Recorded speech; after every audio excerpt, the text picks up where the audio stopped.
People would have thought we were live earlier, you know. I don't think we were, though. Rumor has it that it was AI bots that were created by Elon Musk, because I sure as hell was not here just a few seconds ago. Wasn't. No.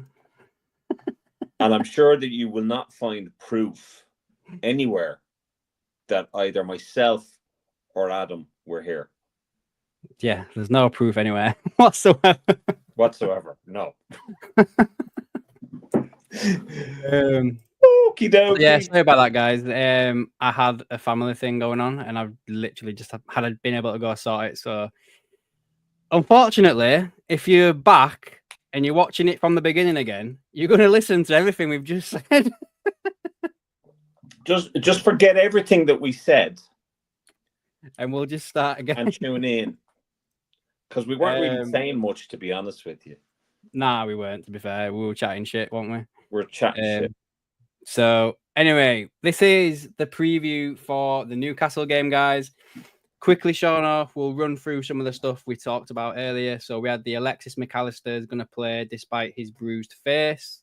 I think that's fine by me. Connor Bradley's been sidelined now for a few weeks with a muscular injury. Now, we're kind of fucked it right back now, aren't we? I mean, yeah. I was going to say, or we could always put Gomez there, but Gomez is fucked for the season as well. So it looks as though he could have played his last game for Liverpool, because I don't know what the situation is in the summer, whether he goes or not. But it's unfortunate to have Bradley injured. Really, really good player. No. I mean, the only alternative we've got now is Kwanzaa or Endo, innit? So that's the only two that you could protect. Who else do you think could play right back in the team? Like, let's just say now, like, Trent gets cobbled tomorrow. Touch wood, he doesn't. Who goes right back until someone comes fit? Well, if you kept Milner, you would have been able to put him there, wouldn't you? But do you think he puts Shimikas or Robbo right back and puts the left back? Oh God, I don't even want to even think about it. I'm just hoping that Trent doesn't get injured and starts performing. Well, I mean, there's rumors that he's playing with an injury. I wouldn't say that's rumors. I mean, that's what what's his face said, isn't it? It's Lawrence McKenna turned around and said that it's a theory that he's got. So yeah, well, I'm hoping it's not the case, but yeah, fingers crossed it's not. But hopefully Trent will be okay. Bradley is that's a sore point. Yeah, 100%, mate. I mean, I can't remember. It's gonna have to be Kwanzaa or Endo, isn't it? It'll have to be. Have to be one of them. Has to be, yeah. You could, well, who else would you play? You couldn't really play anyone else. Nah, I don't think so, mate. I can't think of anybody at all whatsoever. What was I going to say? Oh yeah, so a few of the stats again from. Oh no, we've got the Newcastle stuff here as well. So Sven Botman and Joe Linton should both be back after being out for nearly a month, and Tonali made his comeback against Forest. Liverpool have gone 28 top flight matches without a defeat in this fixture at Anfield since they last lost in 1994, winning 23 and drawing 5. Newcastle are winless against Liverpool in 16 matches. The last time they beat us was 2-0 at St. James's Park in December of 2015. I remember speaking about this, not in the previous stream, but I remember speaking about this. I think it was Andy Carroll that scored the 2 goals, but I remember that game well. Yeah, and the one I remember was Papis Demba Cisse or Demba Papis Cisse, who scored a few goals against us with Demba Ba. You know what? Them two, right? When they played for Newcastle, they were unstoppable, weren't they? Then when they got that goal that Cisse scored against Chelsea from like that tight angle, like them two were really good. And then when Demba Ba went to Chelsea, he was shit. Whatever happened to Papis Cisse? I wonder what happened to him. Do you know what? I can't remember. Something happened with him. Obviously, he went to another club, but I can't remember. He's retired. He's retired now. Okay, well, there you go. It was so bad he retired from it. So yeah, I mean, I remember him being a right baller. So I do. All right, JT. JT says, evening all. Think he goes for Kwanzaa at the right back, although that FA Cup exit is looking kind of decent now. Would have been City away again on Saturday, but now we have a few weeks rest before the PSG game. Yeah, hey, silver lining and all that. Oh, there's Jen as well. How are you, Jen? Evening, Jen. Hope you're well. Evening, JT, mate. I just having a look. Sorry, I know I've gone off on a bit of rabbit hole about Papi Cisse. So they sold him to the China League in 2016. Yes. And he then went to Turkey to 2 different teams. And then he went to the French second division. And then he was a free agent in 2023 and he was training with Macclesfield. He had a drop there, that hadn't he? Like in his career. You know what I mean? I remember it was something like that. Like he went over to China. Sorry, I didn't mean to sound like Trump there. And they were all kind of saying, "Oh, this is for the money," you know. But there you go. He had a good run there in Turkey. He had 58 games for them and he scored 38 goals. That's not bad at all. Anyway, I'm stuck on talking about a Newcastle player. So yeah, we'll talk about the rest of the stats for the game and everything. Where are we up to? Slot's team have scored at least twice in each of their past 17 home games in all competitions. And no English top flight team has had a longer run since Sunderland with 19 back in 1935. It'd be good to keep that going against another Northeast team, wouldn't it? Absolutely. To keep that going, and then you don't need another one. Salah has scored twice in each of his last 2 games against Newcastle. Long may that continue. Exactly. Isaac has scored 10 Premier League away games in the current campaign. Only Andy Cole with 12 and Alan Shearer with 11 have fared better for Newcastle in a season. That's good. That's not bad as well, isn't it? You know what I mean? He's on it. Him is Isaac. Season's not even over, so good player. But I mean, you know, I watched kind of I'd say about 60 minutes of the Newcastle Forest game, and they had some frailties there. I mean, they came back and they were very unlucky. It was 4-3 to Newcastle. Forest were very unlucky. So I mean, they're there for the taking, but this is going to be kind of an appetizer of what the Carabao Cup is going to be like. So we just got to hit them and hit them hard. No, exactly, mate. Make sure you're hitting that like button, guys, when you're coming through. I've got a question from Jen. I know we're doing a preview, but interesting summer coming up, boys. Thoughts? We covered this last night on the stream, Jen, a little bit towards like the middle of it, towards the end. But yeah, we could see a fair few people leaving, and in my opinion, we need a fair few people to come in. But yeah. I've got my transfer video up, Jen, if you want to go have a look on the channel and watch that. It's 45 minutes long, so I don't know if you want to spend 45 minutes on it, but that's basically what I would do. AKM at the moment. Live, sponsored by Adam's transfer video. I think that should be on the footer of each and every video. Copite Callum's going for a 2-1 win tomorrow with Salah and Jota. Interesting. What else shall we go over? We talked about Sepp van der Berg, didn't we? But let's put it on the record again, I suppose. So he basically has come out and said that he's not giving up of dreaming of a return to Liverpool, and it's still on his mind.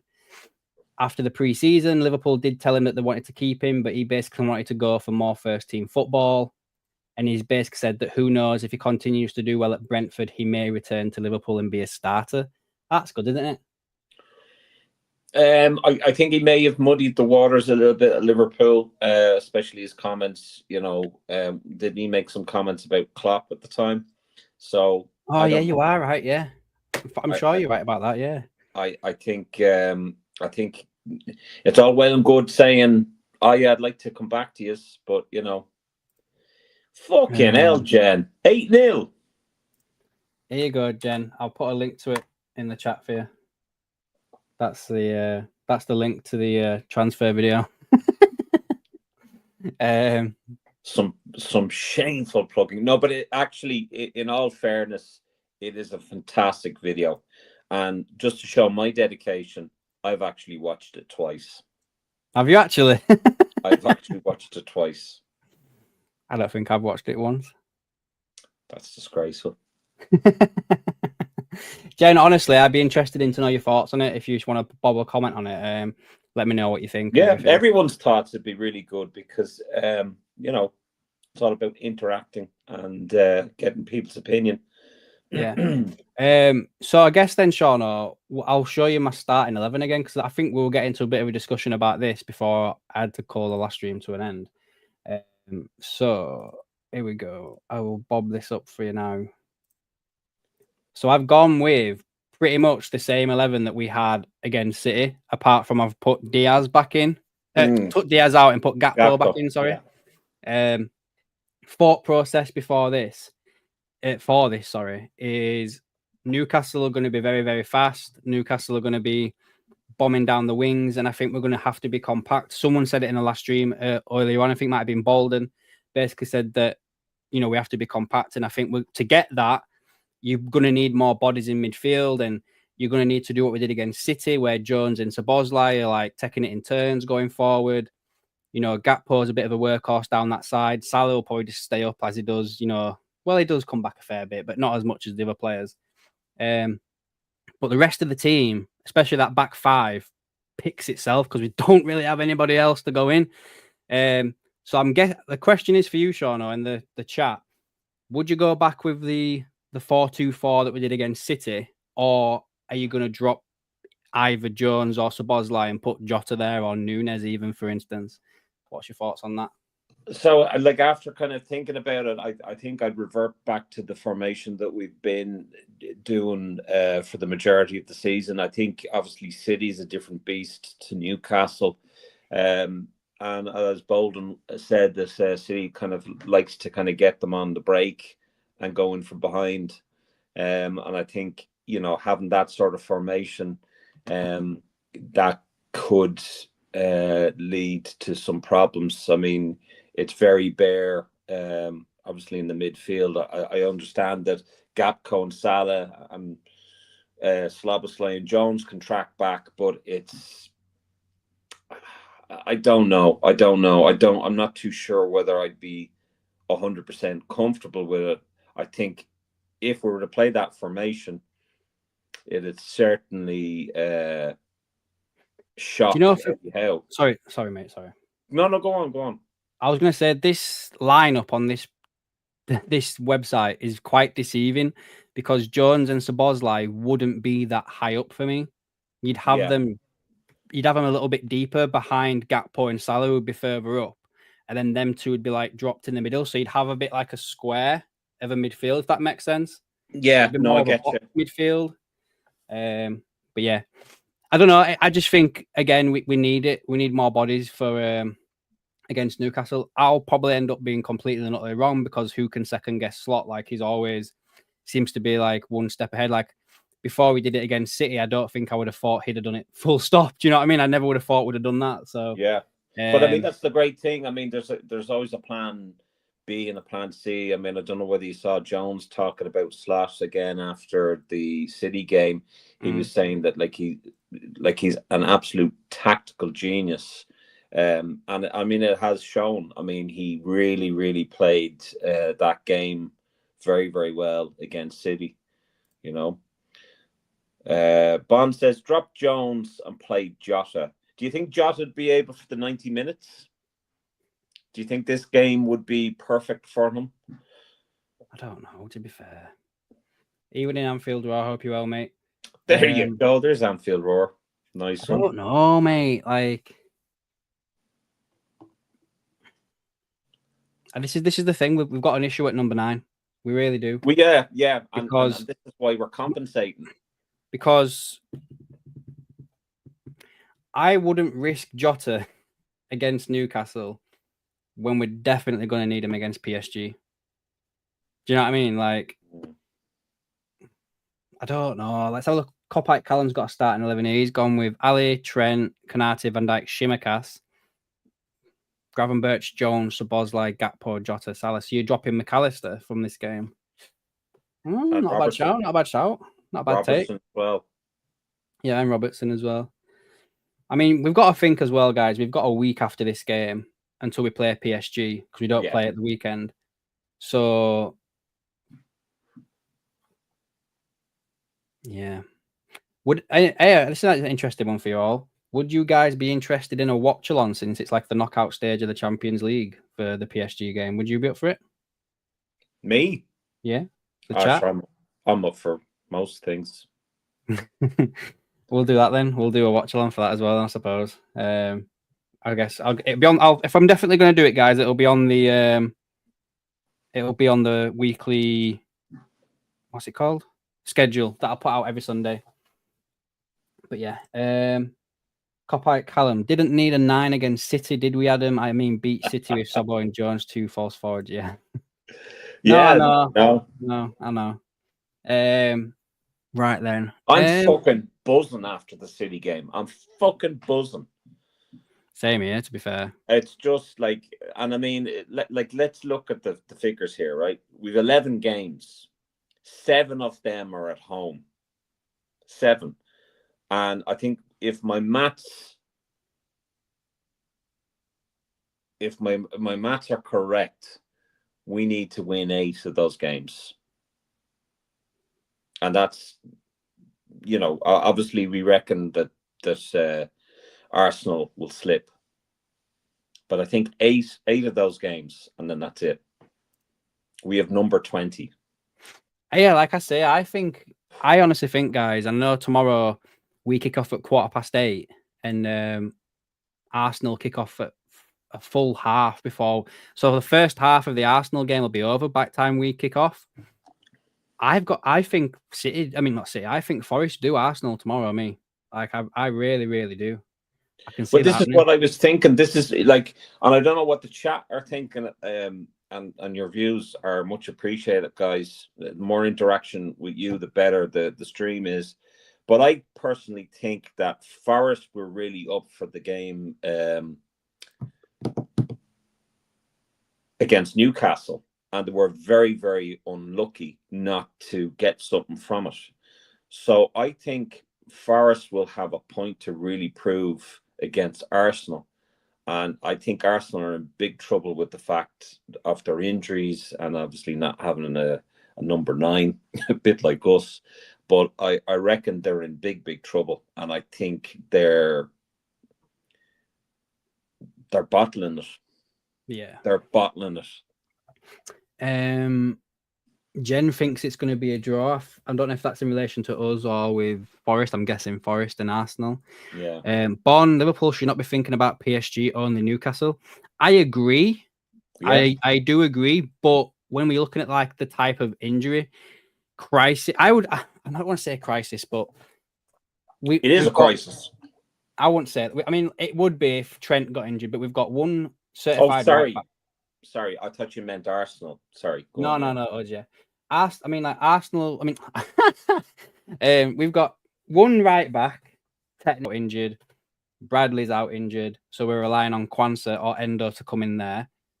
We've got Kwanzaa is the only backup centre back right now.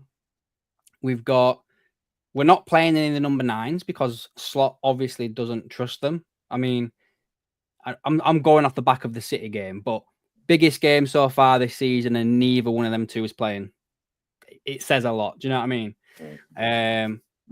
So I don't know. I guess I'm just going into that, to be fair, for me. Banfield Draw says, what we have to remember is Newcastle want Champions League badly. We can't relax on them. This will be a hard game. Isaac loves a counter-attack. Exactly. That's why I'm trying to get the box midfield in, mate, and go do what we did against City. Evening, lads. Buzzing for the game tomorrow. All right there, Doug, mate. Thank you for being a channel member for 4 months, pal. Thank you. What else did I have? Another one. Copite Callum, that setup against City was unreal. Not even Guardiola could have won with that. Yeah. Ricky, Forest are also fighting for Champions League as well. We have to respect that they're fighting for something as well. 100%, mate. But yeah. This is the thing. Forest will be, they will be wanting to win that. To improve their own position in there, Yeah, 100%, pal. I just saw an article actually on the Athletic which kind of ties into this, and it ties into what Arne Slot said about the game when he was questioned about Mo Salah, and he was asked about his Ballon d'Or hopes, and basically Slot said, I Flop. Tunter. Yes. Basically, it all depends on him winning something at Liverpool to get top honours this season. It basically goes on to say that the Egyptian who was out of contract at the end of the season has 41 goals. We know this. And he's on the verge of completing one of the greatest ever campaigns in Premier League history. Slot has said that Salah's work rate, professionalism for his incredible season, and says that his commitment to defending pleases him as much as an attacking output. Yeah. He also knows that to receive the full recognition and being with a shout of the Ballon d'Or, Salah must add either a Premier League or a Champions League this season. Or both. Or both, yeah. He said that in general, for someone to win the Ballon d'Or, he has to win something, and it's a great challenge in front of him and us. I like how he takes this challenge not only by scoring a big goal or an assist, but he wants the team to win because of his defensive work rate against City was outstanding. For us as a team to win something, he will have a far better chance at winning an individual prize like a Ballon d'Or.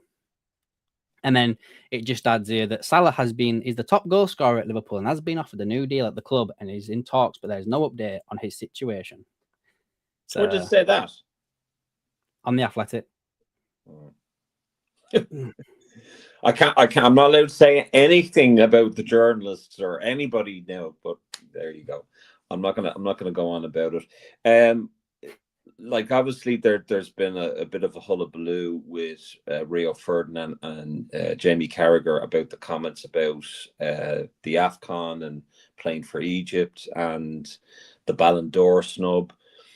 I think it would be a fucking travesty if Mo Salah finished up his career with no Ballon d'Or.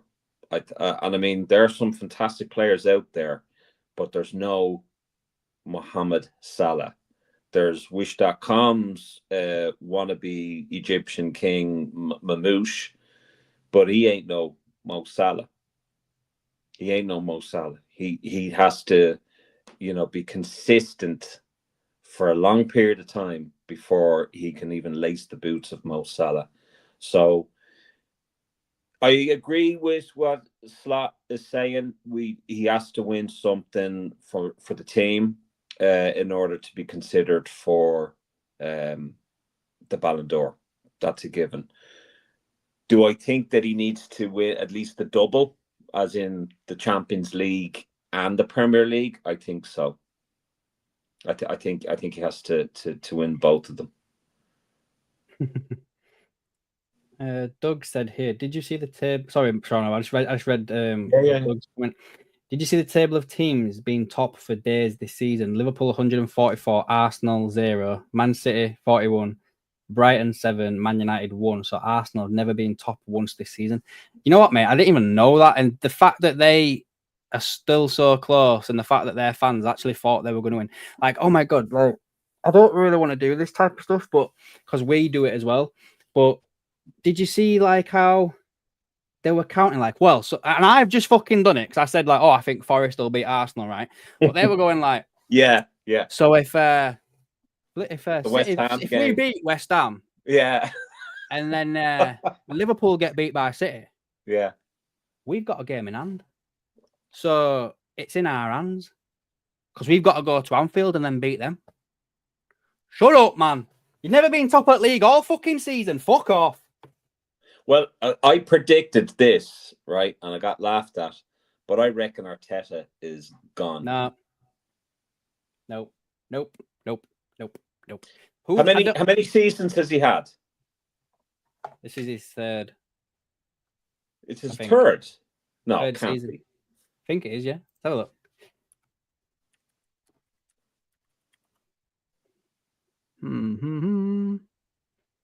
I think you're going to see an awful lot of that, Jen, in the summer. Just wondered how many of the youngsters that are currently on loan would you bring back to the squad permanently? That's a good question. Oh, he's been at Arsenal for 5 years. Yeah, sorry about that. I didn't know. I thought it was just the 3. Yeah, 5 years. Yeah. So I reckon he's done. I reckon that they'll turn around and they'll say, "You had your chance." What's he won? He's won an FA Cup, has he? That's it. Cup. Yeah. Yeah, he's done. He's done. I don't know. Oh, they're gonna. I mean, I don't know if I'm just like out of touch with football lately, guys, but do you know when? That's a good shout, Jen. We're, Me too on Pep. She says. I don't know. I don't think Pep gets sacked. I think Pep decides whether if he walk or not. Yeah. He'll walk. He won't get sacked. I can't think anymore, guys, and I don't know if I'm just being absolutely like stupid, and you can tell me if I am or not. But if I go back like 5 years, maybe 6 years, I could name off the top of my head all the up and coming managers and who I'd want to come in and do this, that, and the other. I couldn't tell you now. Like, and it's not just for Liverpool, but like, I couldn't tell you who would be the good fit for Arsenal when I probably could have been back in the day. Like Pep Guardiola, he'd be a good fit for Arsenal, I think. I think that won't be a bad fit, but I can't think of anybody off the top of my head. And same with number 9s. Like, I know we're all going like, oh, we need another number 9 in the summer. We need another number 9. And I'm like, I can't think of one. Now that's a very good point that Anfield. I love when we get this. This is great. Arteta has spent £800 million. Ten Hag has spent 750. Arteta 1 trophy, 1 final appearance. Ten Hag 2 trophies and 3 final appearances. That's a very, very good comment.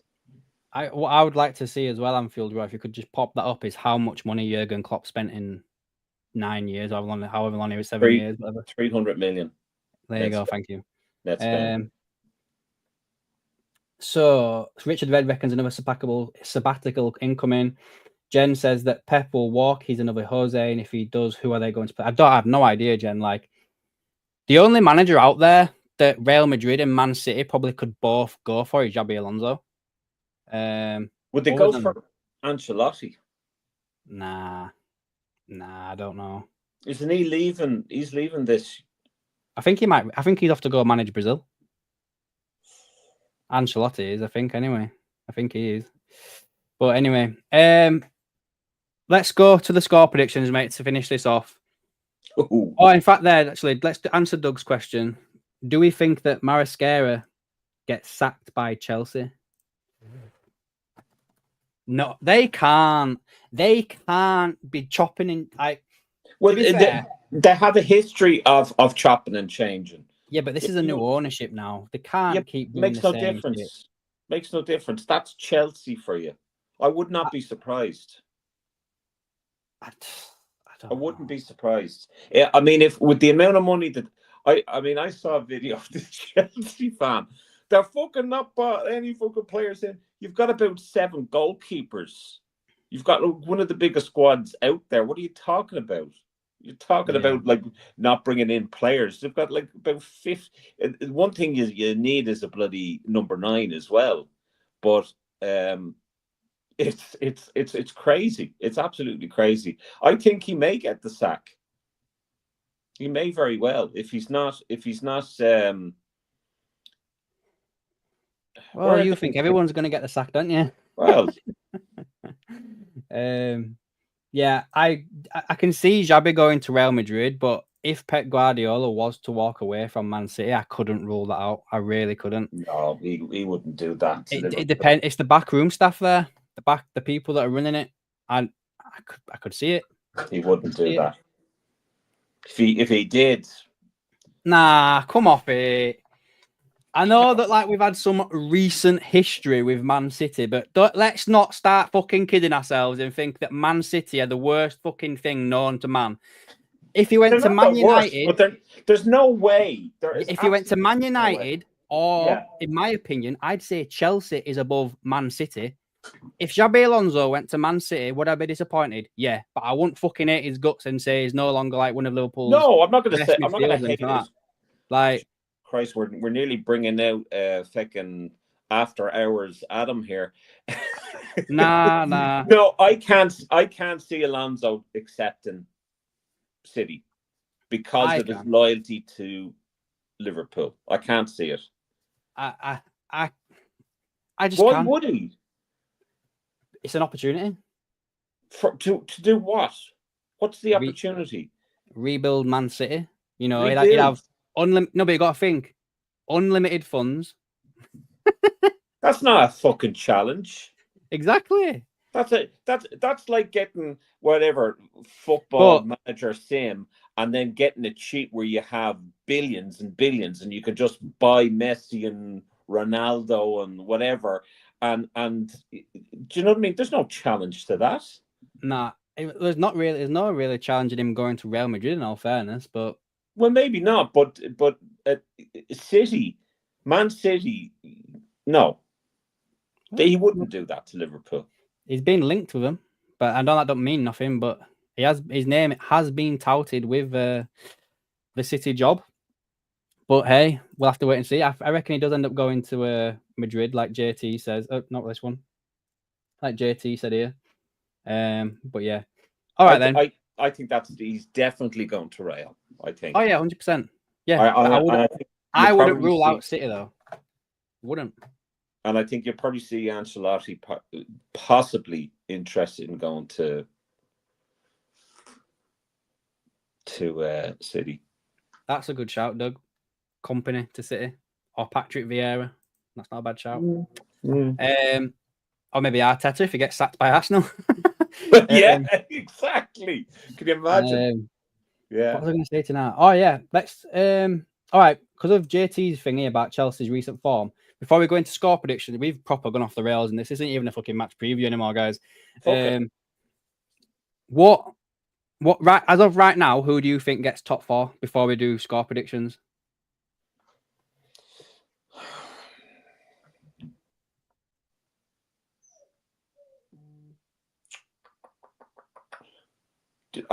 I can't really see City creeping in there. Mm-hmm. I really can't. I'm just having a look at the table now as I have to remind myself because the old memory's not great. So, shall I tell you mine? I think it's going to be Liverpool, Arsenal, Forest, and Newcastle. You've gone for the same as me. Yeah, that's what I was. Oh, have say. I? Yeah. That's exactly. And actually, I was actually going to go one step further as well. I don't think this will happen, but I would love to see it happen. Bournemouth get 5th and Man City come 6th. That'd be great. Yeah, because they're talking about there being an extra spot in the Champions League for the Premier League. I can't see Aston Villa getting in the top 4 now. Like they've got 2 games ahead of everybody in front of them. No, Villa. But wait a minute. I mean, I know they're only a point behind, but they've got 2 games in hand against the majority of the teams above them. I mean, if you actually were to look at it properly, Seano, any team from Brentford down in 11th has a realistic chance of qualifying for the Champions League still. Because you've got Man City on 44 and then Brentford's only on 37. How confident are we that Wolves will get out of relegation and Man United will get relegated? I haven't looked at my table. Fucking hell. There's 7 points. Oh no. There's no way. Between 17th and 15th. No, there's no way. Oh. Either Ipswich or Leicester would have to go on a winning streak. Like them 2 are both on 17 and Man United are on 30. So there's like 13 points difference.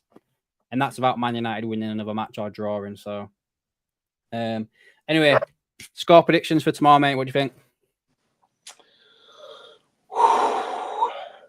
And the chat as well. I want your score predictions, guys, as well. Score predictions. I'm going to go 2-0.